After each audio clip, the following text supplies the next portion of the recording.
अब हामी practical session अन्तर्गत फाइल एन्ड फोल्डर म्यानेजमेन्ट हेर्दैछौँ। त्यसको लागि सबभन्दा पहिला म एउटा डेस्कटपमा एउटा फोल्डर बनाउँछु।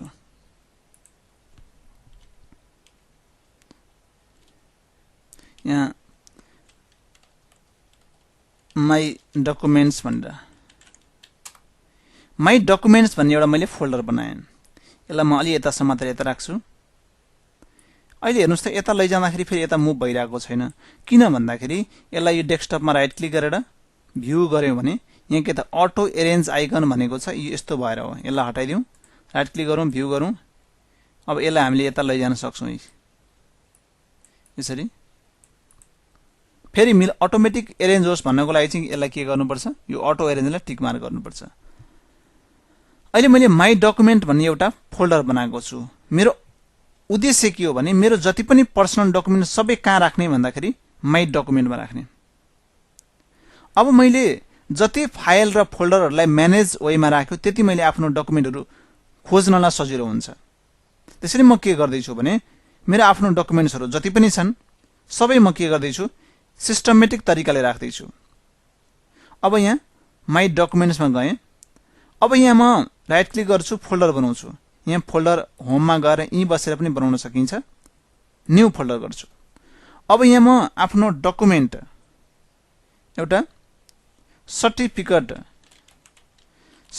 जति जम्मै यहाँ राख्छु म। त्यस्तै गरी मेरो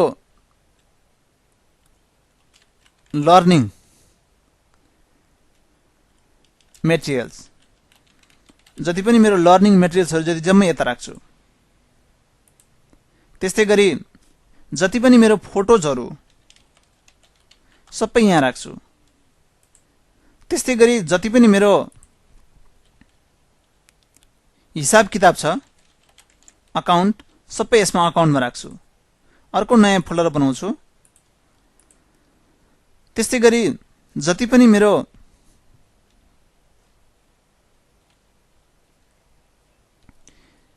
सङ्ग्सहरू छ सबै यहाँ राख्छु म।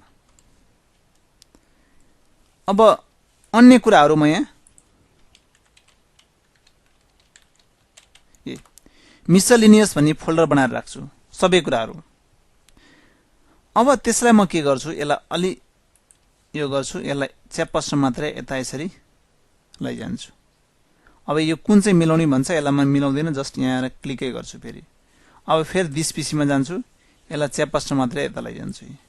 अब हेर्नुहोस् त, अब मलाई सजिलो के हो भने अब फेरि मलाई काम गर्न सजिलो हुन्छ। अब डेस्कटप भन्ने कहाँ छ, डेस्कटपमा जान्छु। डेस्कटपमा गएर डेस्कटप होइन, अब कहाँको फाइल्स जस्तो यो डकुमेन्टको फाइल्सहरू, यो डकुमेन्टको फाइल्सहरू अब म यो डेस्कटपमा रहेको माई डकुमेन्ट्स भित्र राख्न चाहन्छु सेपरेटली। अब मेरो सबैतिर छरिएको छ, हेर्नुहोस् यहाँ।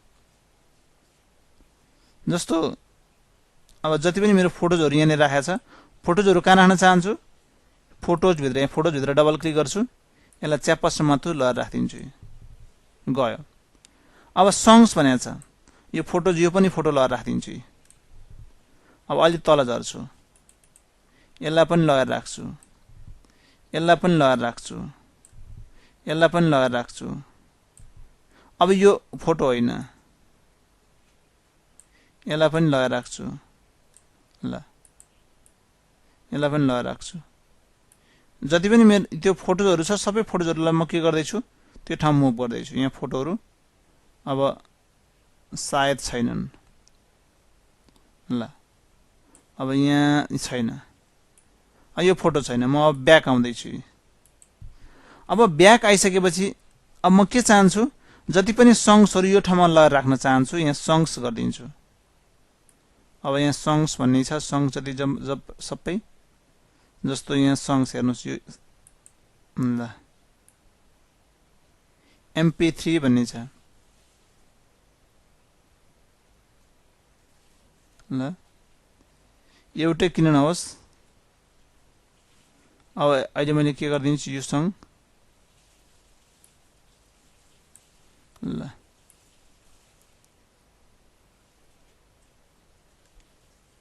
यहाँ चाहिँ यसलाई च्याप्पसम्म लगाएर छोडिदिन्छु। त्यस्तै यहाँ लगाएर के गरिदिन्छु, यहाँ लगाएर छोडिदिन्छु।